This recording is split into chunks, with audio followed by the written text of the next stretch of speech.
భూమియు దాని సంపూర్ణతయు లోకమును దాని నివాసులను యెహోవావే. ఆయన సముద్రముల మీద దానికి పునాది వేసెను, ప్రవాహ జలముల మీద దాని స్థిరపరచెను. యెహోవా పర్వతమునకు ఎక్కదగిన వాడెవడు? ఆయన పరిశుద్ధ స్థలములో నిలువదగిన వాడెవడు? వ్యర్థమైన దానియందు మనస్సు పెట్టకయు కపటముగా ప్రమాణము చేయకయు నిర్దోషమైన చేతులను శుద్ధమైన హృదయమును కలిగి యుండువాడే. వాడు యెహోవా వలన ఆశీర్వాదము నొందును, తన రక్షకుడైన దేవుని వలన నీతిమత్వము నొందును. ఆయన నాశ్రయించువారు యాకోబు దేవా, నీ సన్నిధిని వెదకువారు అట్టివారే. సెలా.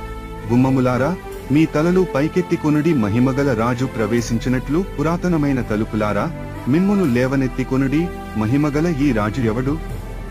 బలశౌర్యములు గల యెహోవా, యుద్ధశూరుడైన యెహోవా. గుమ్మములారా, మీ తలలు పైకెత్తి కొనుడి, పురాతనమైన తలుపులారా, మహిమగల రాజు ప్రవేశించినట్లు మిమ్మును లేవనెత్తి కొనుడి, మహిమగల ఈ రాజు ఎవడు?